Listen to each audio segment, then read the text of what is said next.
is it time for him to move past it? Because I feel like as much as he's a great player, as much as he feels like there's a right for him to feel aggrieved, What do you miss him? is it not time for him to move on from it? You see, it goes both ways. A Ghanaian is going to move on from it because he might have moved on. But when we keep bringing it up, it will bring him back. Yes. You don't know, because if you're, I wasn't watching the live. I've not seen the videos, the audio I've heard, but you know the live, there's comments written. Yeah. For all you know, he didn't come there to talk about penalty. Fair game. But Ghanaians came there in the comments, they're talking penalty. So he went there. Or people asked him questions and it triggered him to just start going off. Yeah, so my thing is, it goes both ways. Asamoah can't say, I want to move on if Ghanaians will not let him move on. And I don't think Ghanaians have moved on. That's the problem. Wow. Some Ghanaians have not moved on. I've moved on. Me, I've moved on. No, I told you my story with that penalty already, right? but after that penalty, he took the immediate one. No, coach, I've told you, right? Yes, Look, I told you that day. That is was actually my birthday. Look at that. There are some people Yeah. who their love for football in this country has never been the same after that penalty. To be honest, They don't understand the to game. be honest, a few years, like the first few years after the incident, I was in that place too. But in the end, I was like, you know what? No, it was a traumatic experience as a fan.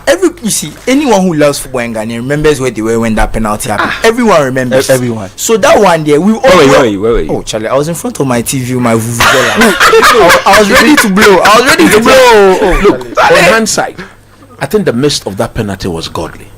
Is it? Yeah, I think so. To be honest, because if Ghana had challenged, let me tell you where I was. I was at Citizen Coffee when that game was happening, and that time, you know, Citizen Coffee, it was the place to be. You see, everybody was there. Yvonne Nelson, KOD, like look, see that a whole bustle. And if you had seen Oxford Street at the time, right? Like, you know, that kind of victory, that kind of penalty or victory that leads people to like party 2-3 days. Yes, that's what it would have been. It would have resulted in there would have been casual. So that was godly. Maybe it was. Maybe it was. Look, on hindsight, I've talked about it. Look, it was godly. But you see, that's the thing. Everyone remembers where they were. That one is facts. Because if you even compare to the AFCON penalty shootout, so technically we're even closer to a trophy. It didn't even hit the same. I don't know what about that. That one was more painful to me than the World Cup was. But that's what I'm saying. But you see, your visceral reaction in that moment, it was so different. But that's what I'm saying. Ghanaians are, you see, because of how emotionally, you know, like what's the word I'm looking for? Traumatic that moment was. Some Ghanaians don't want to let go. Are you more traumatized than Asamoah? That's what I more traumatized than Asamoah. And in fact, that's what I told myself. That's what I told myself, that the guy he wanted to score. Yeah, he wanted to score. He wanted to score more than any one of us. He was going there to miss a penalty. He wanted to score more than anybody else. You know what that would have done for him and his family? Himself. Yeah.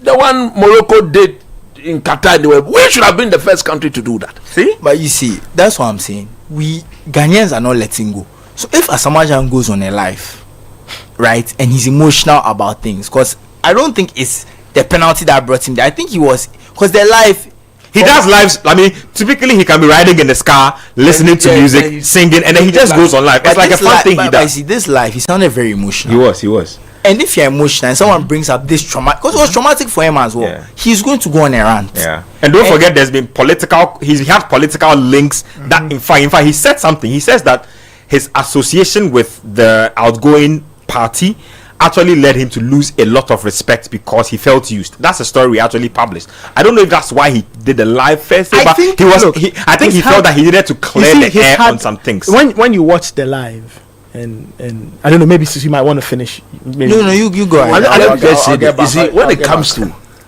political party, we all have the party we support. No two ways. Asamoah is an MPP person. Those who know him know.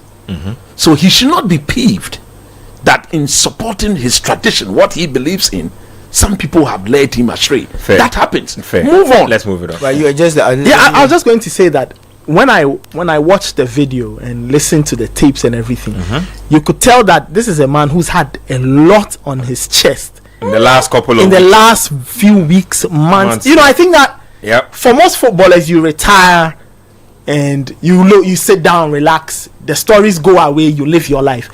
But it's almost as though there was so much happening that now that he's in his retirement, it's now that he wants to let off steam and say a lot. And things have happened. He's not had a quiet retirement through no fault of his. The foray into politics, all of these things, the stories that have followed him from his about career, his marriage, all the sorts marriage of things. matters, everything. So he's had a lot on his chest, and just like any other person, he would want an opportunity to let vent. it all off. Yeah. And I think probably he went live, wanted to address one or two issues, and then the touchiest and the most sensitive of matters started emerging in the comments, and boom. And you know, let's say something about social media. People, There are people who live to trigger you. Yeah. Well, there's no way that the social media wasn't opened, and people said that, oh, this guy, he's talking plenty. You can't even score. You know, that kind of rubbish. Somebody say that. It's that kind of Somebody rubbish. is about to say something like that. And if, like Nathan is saying, he's emotionally vulnerable already, he will go. And it's not like he didn't bring these people up by accident. It's not like he came for them. We know how these Instagram lives are. The Andre Ayew part, if you play the tape, remember the first comment? The first comment was a response to a comment. To a question. To a question. He said, you want to talk about Andre? Then he goes on. You see, so I feel like we're also being a bit harsh on him in the sense that he's in an emotional state. I would say that as someone, we all use social media. Sometimes it's good to take a break. You know you're not in the right place. Turn off your phone. Delete the app. Log out. Whatever the case is. That's how I feel about those things. But look, you can't control everyone. I understand him. So he talks about the Andre thing. And this Andre thing, I want to talk about it slightly. We have a problem with our teams. And I'm realizing since Asamoah and a lot of these other players, I'm realizing something. We don't have players who retire. In the sense that they don't come and say, I'm quitting, I'm retiring. They are phased out, and it's almost like they are just not coming anymore. Then one day we hear they are our retiring. players actually have a very deep fear of retirement. Exactly. They are peeved. They think they are not treated well. And and you see, we are having this same issue that created this whole Gyan Andre rivalry with their captaincy. It is going to become an issue with Partey. It has become an issue. You see, Partey and Andre, this whole captaincy thing, because the same, I feel like their issue even started a lot because of this whole, was it AFCON 2019, when Gyan wasn't really playing. So they took him to their squad, general captain, the whole general captain. I said that whole topic needs its own crusade. It needs to have like all night for that. This that is probably why they have issues. Now we have a same situation where nominally Andre Ayew is Black Stars captain, right? Yeah. But he's not being selected anymore. But we've not said okay. No one has come out to say Andre Ayew is no longer part of the Black Stars. Andre Ayew has not come out to say I'm no longer available for selection. So we're in this limbo where Partey is the captain, but he too is not like there's an issue with him. So then Kudus handles the band one game, Jordan Otuado mismanagement. So it's as a result of Otuado's mismanagement. But you see, on the issue, I'm coming. So I beg to differ here.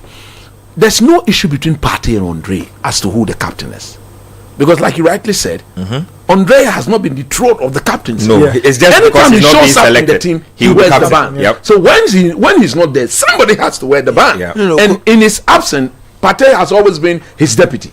So once he's not been called by the head coach, Partey wears the bands.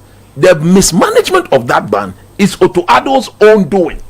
I agree, Coach. I don't disagree, but I'm saying that we have a pattern of having issues with their captains. Since Kwesi Appiah and Abedi Pele and Tony we've had issues with their captaincy. Some becomes more personal than others, like we are seeing in this. But you see, we seem to have an issue. So I'm also sympathetic to Gyan in the sense that this issue is beyond him, in the sense that we don't handle some of these things well. We don't handle the end of our players' careers well, because almost like our players kind of sneak out of the national team. It is not about we handling. They are to know better. Outside world, when you go there, today Cristiano Ronaldo is talking and says, I think I can play another 3-4 years or two. He's speaking. So when he's ready, he will step out. We've seen when Paul Scholes and co were ready, didn't they step out? So our players should be told. See this topic. I don't want to get into it because it's a whole topic. Because we have players who have retired like what 3 or 4 that? times. But I'm telling my whole thing you is just that go. we have this whole issue with going in and out. There's a lot going on. I think Gyan, like we said, he's a victim of this in some circumstances, and he's also the cause of it in some circumstances. The one thing I'll say about all of this is it was very ill-advised for him to go on live if he felt he was that emotional. If he felt that live was getting too much, I said, look, you guys, I need to just check. I don't like the questions you're asking. This is what I want to talk about. He should have limited the discussion. It's your life. It's not the people's life. So if people start talking plenty about penalty and Andre Ayew and stuff, tell them that, look, If you keep talking about the penalty, I'll end the live. If you keep talking about Andre, I'll end the live. One day to Andre, when he goes live, people will ask him, they say Uruguay, Uruguay penalty.